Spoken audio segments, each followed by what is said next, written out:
Live from Harrisburg, Pennsylvania. It's Calabi'S.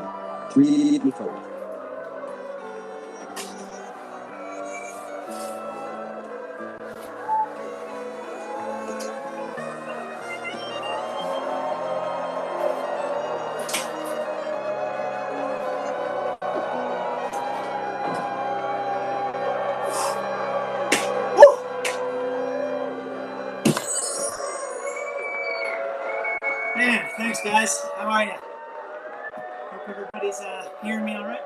All right, guys. All right, guys. Sure know how to work a crowd, huh? No, but seriously, guys. My name is Calabi.threefold. I'm a recording artist, entertainer, and I'm a smear. That's a social media influencer. I made up that term, so you should use it.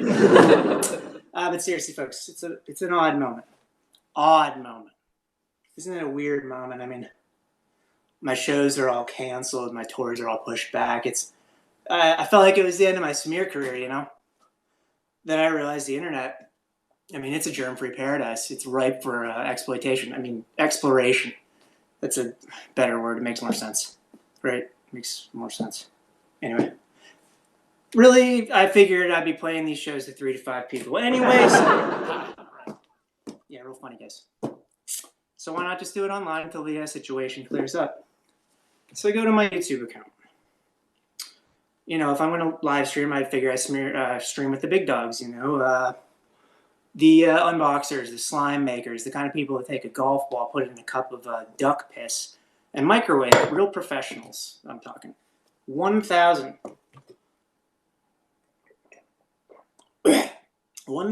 subs. You need to convert 1,000 subs to operate a live streaming account. And that's in 2020. I can't believe it. I was ready to quit, you know? And that's when I remembered a mantra I took. It was a mantra I took at Influence This 2017. And what that is an influencer marketing strategy summit in Toronto, Canada. And this is the mantra that I took back then in 2017. There's an app for everything but quitters. And I want you to say that with me. I want to do a little exercise. Say it with me. There's an app for everything but quitters. Wow.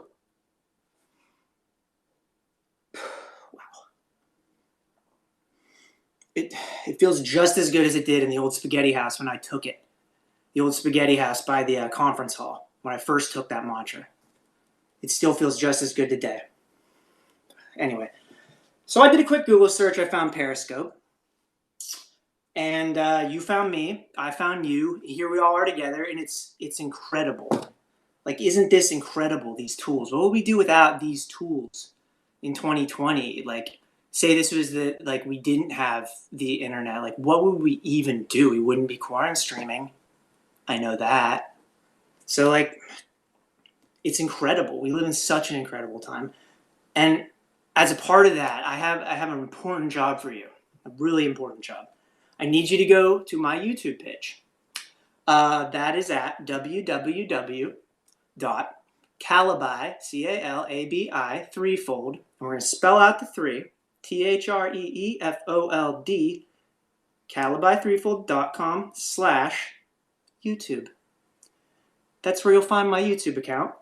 And what I need you to do is to become a sub. I need you to convert to a sub, and that'll help us get closer to that 1,000. And together, we will be able to reach more incredible people like you and get, you know, my content into the world. And it's going to be so cool because you guys are so cool, and I'm so grateful. And these are going to be people from all around the world. It's going to be so cool. So calabi.threefold.com/YouTube. God. Oh, such a fucking idiot. But seriously, this is the Quaranstream. I would like to invite people onto the Quaranstream. I'm going to be doing this every Sunday at 10 p.m. Artists, poets, performance artists, drag acts, social media influencers. You know, I'm open to a lot of things. I'm still working this out. This is the first episode of the Quaranstream. And I would love to have you on the next episode of the Quaranstream. So we'll talk about that a little bit more later. But right now, we have a special message from tonight's sponsor, U.S.A Industries Group. At U.S.A, sustainability means sustaining human ability. Our planet provides the resources that make our beautiful products possible, so we take seriously the need to use those resources responsibly and respectfully.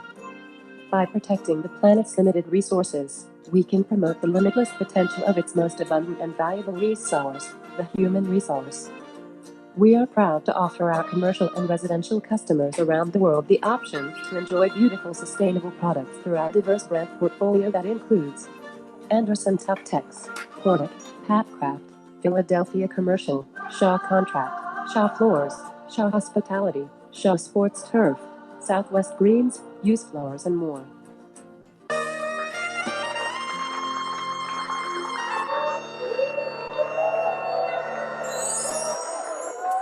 Wow, what a message from U.S.A.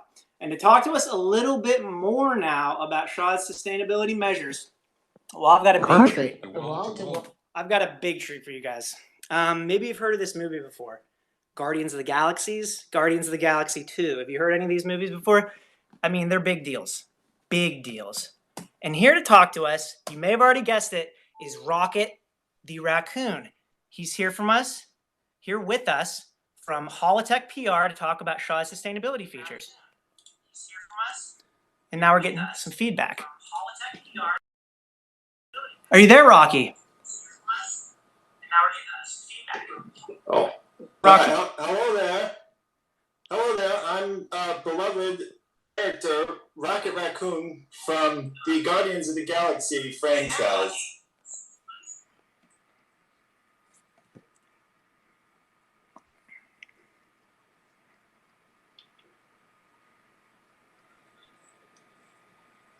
Can you hear me?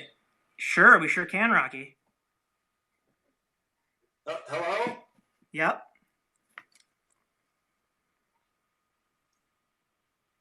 Hello? We're right here. We're all with you. We'd love to hear the message that you have. You seem to be having some sort of technical difficulties. Well, it's time to give your message.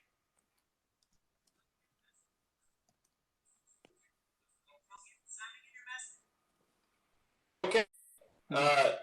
Hang on a second. Let me press the sheet again. Okay. With U.S.A products at the heart of it all, we want our customers to breathe easier knowing that we've made their well-being a priority in our product design. By staying abreast of best practices in sustainability, placing value on partnerships with other leaders, and engaging third parties to assess our efforts, we ensure accountability and transparency. Thank you. Almost 90% of the products U.S.A makes are Cradle to Cradle certified, and our products have the sustainability stamp of approval from Green Guard, CRI Green Label Plus, Floor Score, and NSF 140, among numerous others. To further support our transparency efforts, we also maintain Health Product Declarations, or HPDs, for all commercial carpet products, and Living Building Challenge, LBC, compliant declare labels for EcoWorks tile products. Wow. And that's all that I got. Wow, Rocky. Thank you so much, guys. Thank you, Rocky, for performing. Wow, what's going on here? Yeah, thanks, Rocky. Thank you. So, wow, to see Rocket the Raccoon from one of my favorite shows. What a moment. I mean, and that's coming to us from the VR layer, which is that's all new 5G technology. So as far as we're concerned, don't mind me, I'm going to bring the rig back over here. But as far as we're concerned, Rocky actually exists. So it's past that threshold now.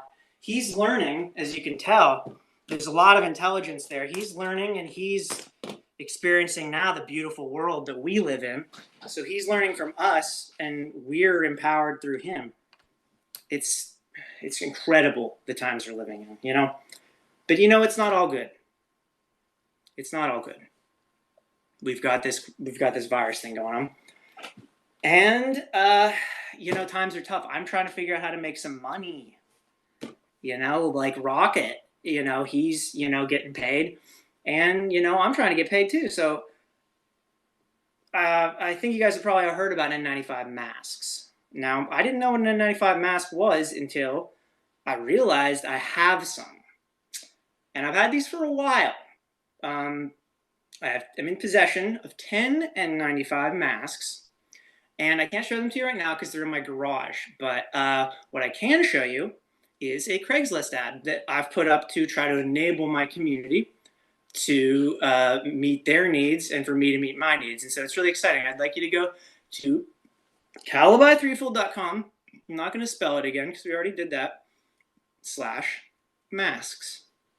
And there you're going to find the ad that I have making available these 10 masks. Now, they are expired masks, and I do include that in the pictures on the ad, but what I read in Business Insider is that the elastic is what goes bad when they expire, not the mask or the germ filtering capabilities themselves. So I'd like you guys to take a look at that. But seriously, if somebody wanted a mask, I would just give them a mask. I don't even know if that ad's still there. Yeah, flag for removal. I know. If you want a mask, I'll give you a mask. We can meet at Sheets even. I'm not going to give you a hug, but I'll give you one of these 10-year-old masks. But there are actually better ways to take care of this issue. And that's why I have a list for everybody. Number 1,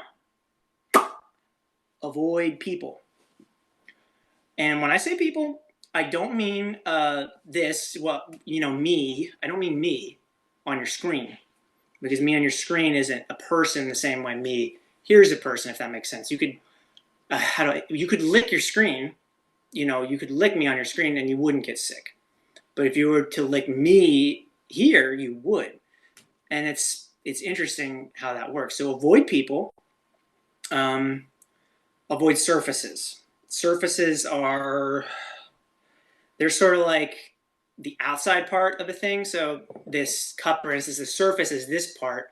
And since I've touched it, it's also kind of like me, but it's also the cup. The surface is the outside. So avoid those things unless they're your surface. In the case of my cup or my room, since it's my room, you can touch those. I can touch those surfaces, but you wouldn't want to. Number 3, avoid your face. And that means you have to think of your face now as another person. That loops back to number 1, avoid people. So I'm thinking, this is where it works for me. I don't know if it'll work for you, but this is person 1 and person 2 here. So I can touch person 2 with person 2 because these hands are part of person 2, person 1, hands off. That works for me. And if you want more information, you can go to cdc.gov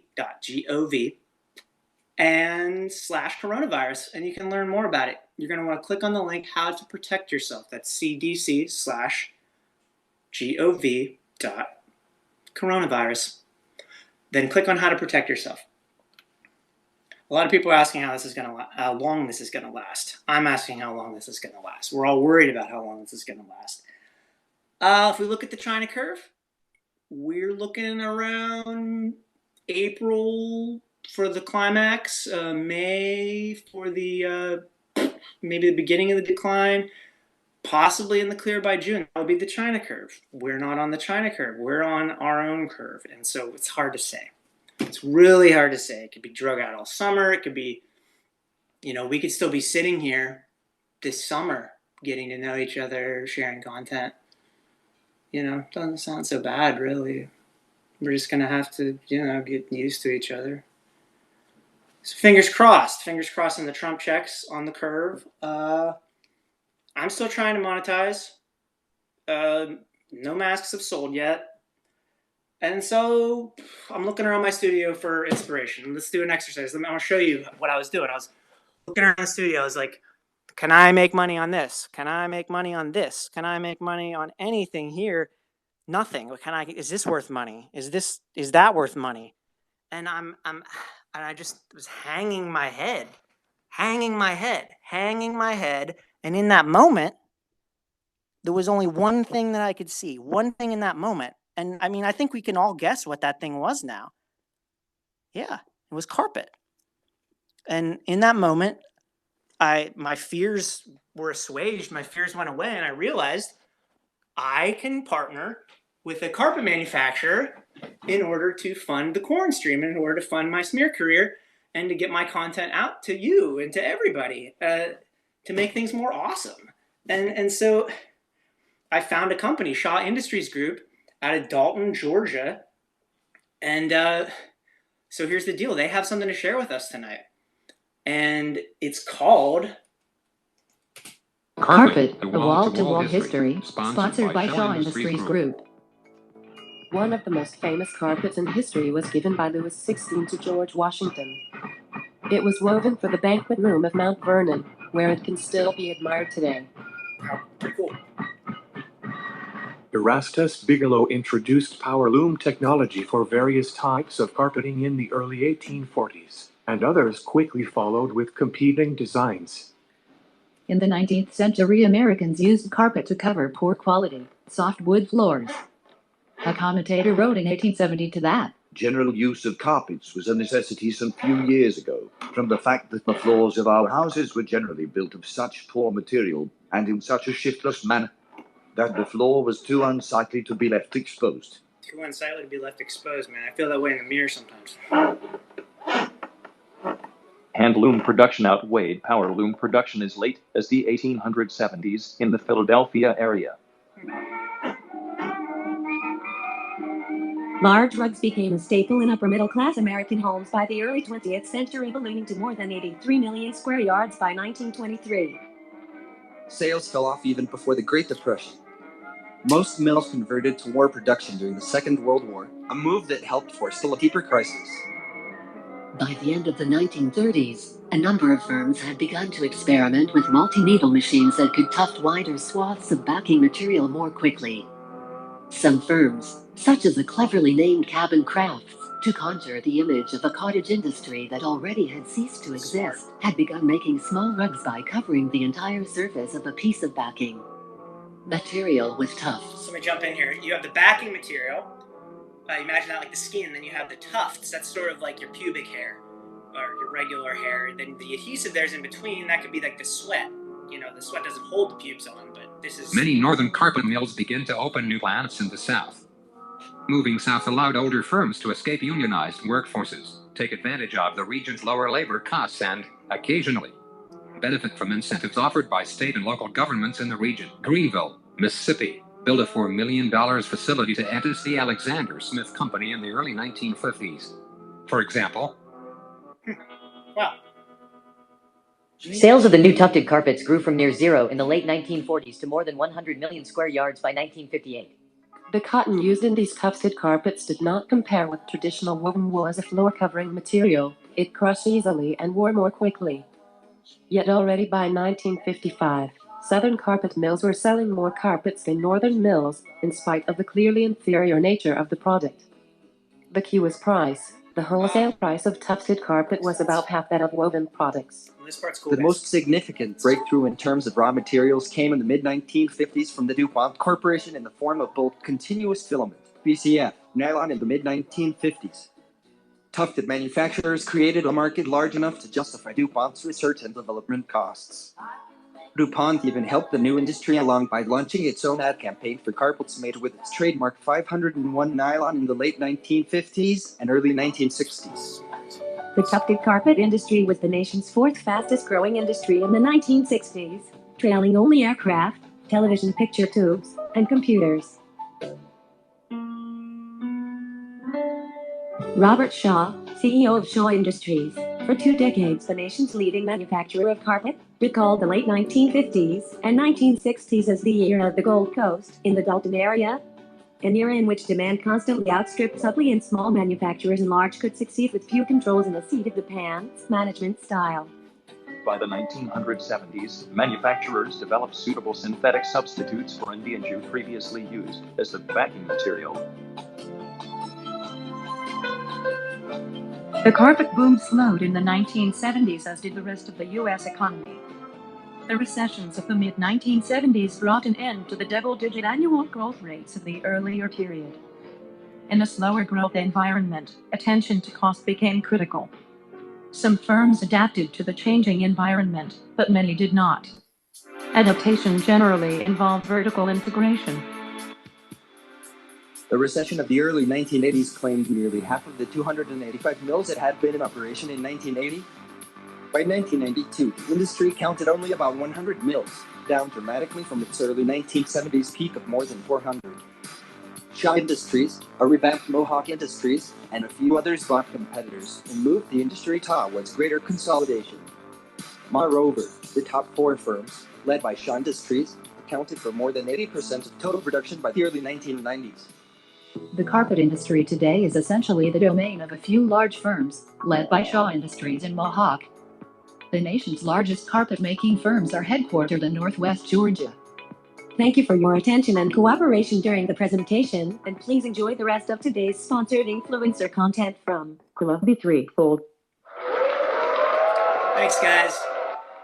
Wow, what a story. What an American story. It's so interesting. It's like we went from this inefficient, unionized workforce or cottage industry of the 30s and 40s that produced an unnecessarily high-quality product from cotton to a non-unionized model offering low-cost, synthetic nylon made from all sorts of materials like petroleum, natural gas, limestone, coal, water, acetylene, and even SB latex adhesives. I mean, these technologies, these materials, what they've done for our economy, what they've done for value, what they've done for our lifestyles and our access to something as amazing as the wall-to-wall carpets we have in our homes today. It's such an American story, such a story. And now you have the opportunity to own a piece of the story. And I'm going to explain that to you. Berkshire B shares, you could pick one up at about 170 right now. Now, Berkshire Hathaway is the conglomerate that is 100% owner of Shaw Industries. So you pick up a Berkshire B share. Right now, you're paying somewhere in the ballpark of 30% less than you would have earlier this month. And that's a chance not only to turn this frown situation upside down into a smile, but use what you learned today to be a piece of the history of this country and a part of our future as we climb back out of this recession and you make money. So, I make money by being sponsored by Shaw. You make money now by buying Berkshire stock. Together, we all do well, and that's what's so great about this country. I mean, Berkshire includes Dairy Queen. We're talking Duracell, Acme Brick Company, Fruit of the Loom, Kern River Pipeline, Geico, Northern Natural Gas, Pilot Flying J Truck Stops, and the Oriental Trading Company. So you're a part of something big when you buy a Berkshire B share. Now we have one more spot from Shaw to follow that up. On average, people spend an incredible 90% of their time indoors. Interior spaces are where great thinkers innovate, students learn, patients heal, champions train, and families come together. So, we take seriously our responsibility to help make these spaces as comfortable as possible, as dry as possible, as sustainable as possible, and, of course, as beautiful as possible. Why? So that the possibilities of what people can achieve within the confines of 4 walls or the boundaries of a sports field are limitless.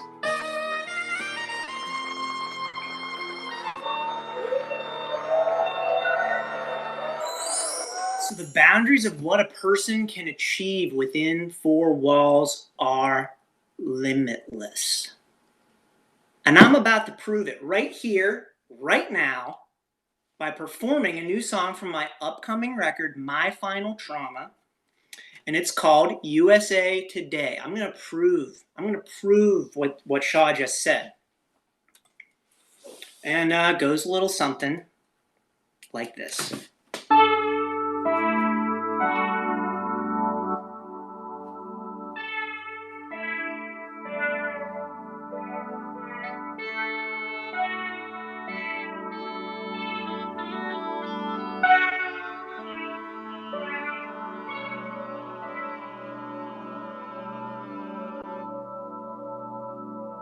I heard an expert say that gratitude was healthy for the mind. I figure unwind. I try to do my best to count my blessings down through history. It's gonna take a while, cause when I look around, here's what I see. We have our knowledge, have our needs, we have our internet. We have our yellow, we tell our lesson red Corvettes. We have our parents' couches, TVs, bread, and cameras, comfortable homes. One day they'll leave us here to figure out this thing alone. What is the meaning of American prosperity? Go to the bank and take a loan to buy some property. My grandpa's father built a house to raise a family. I bought a new home, cloud back up to store their memories. My grandpa's house is gonna tumble down and I won't even know. Google computer took a photo of it just in case it does. One day that server's backup's gonna overheat and die. One day this whole damn thing will fly back home through some open sky. But we have our knowledge, have our needs, we have our energy. So tired of yellow, we tell our lesson red Corvettes. We bought a renovated inner city in Sturdy. We're gonna leave our folks to figure out their shit alone. What is the meaning of any form of prosperity, Joe? Go to the co-op, get some veggies grown by Amish folks. My grandpa's father built a house to raise a family. I bought a new iPhone, fly back up to store their memory. I bought a new iPhone, cloud back up to store their memory. I bought a new iPhone with cloud back up to store my memory.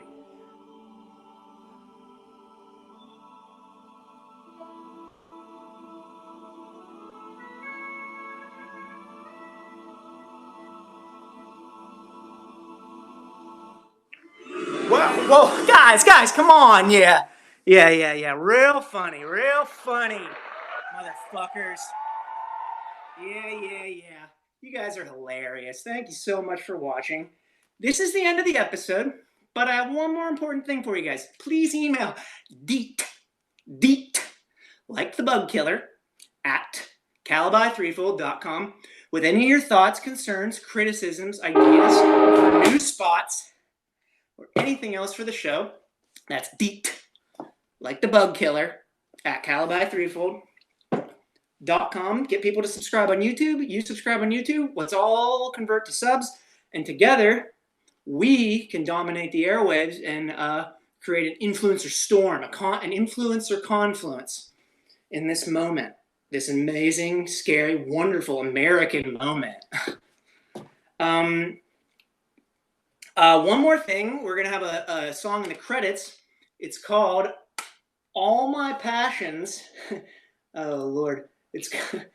I promised I would do this, and I'm such an asshole. All My Passions Become Assignments. I'm really happy to have heard about this record today from my friend Steve Bluffs. You can stream this now on Bandcamp. Go to bluffs.bandcamp.com and stream the new record, Hit Curriculum. And that's it, guys. But one more thing. Remember, wistful bowls hold more water in dry seasons. I want you to figure out in which timeline that makes any fucking sense. Thanks, guys.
All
your passions become a sign.